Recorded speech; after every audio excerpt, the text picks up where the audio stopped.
বাবার কবরে অনেকে আছে 20 বছর যায় না, আচ্ছা মায়ের কবরে 22 বছর যায় না। আচ্ছা, খেয়াল করেন তো, যে বাবাকে এক বেলা না দেখলে আপনার হৃদয়ে হাহাকার শুরু হয়ে যেত, যে মাকে একটা মুহূর্ত না দেখলে আপনি চিৎকার চেঁচামেচি করে গোটা এলাকা তোলপাড় করে ফেলতেন। কতটা বছর সেই বাবা আজকে কবরে যাইতে কি মন চায় না, একটু দোয়া করতে কি মন চায় না? কার জন্য এত মায়া, কিসের জন্য এত মায়া, কিসের জন্য এত ভালোবাসা? একটু বাবা মার জন্য দোয়া করেন ভাই।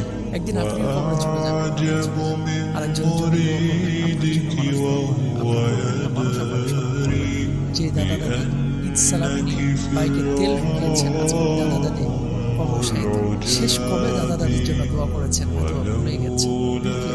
আসুন না একটু বাস্তববাদী, আল্লাহমুখী, আল্লাহ তৌফিক দান। বাবার কবরে অনেকে আছে 20 বছর যায় না, আচ্ছা মায়ের কবরে 22 বছর যায় না। আচ্ছা, খেয়াল করেন তো, যে বাবাকে এক বেলা না দেখলে আপনার হৃদয়ে হাহাকার শুরু হয়ে যেত, যে